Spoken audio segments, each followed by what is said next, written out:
A 5-year-old boy from Hawthorne is recovering tonight after an accident involving fire. TV 2's Jordan Markov explains how friends are helping the family on his road to recovery. The Hawthorne community is coming together for a family whose lives were forever changed on Christmas Eve. At a home on Loudon Lane, a fire changed everything for the Scott family.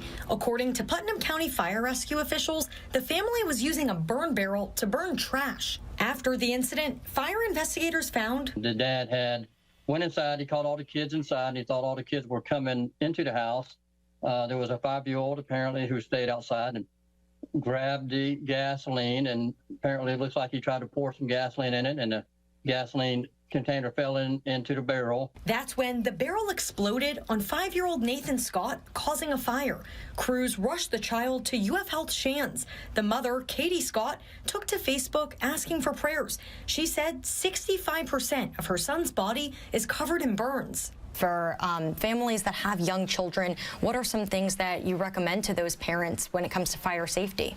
As parents, we just want to be on our guard, just to, keep our kids safe and keep an eye on them, at all times.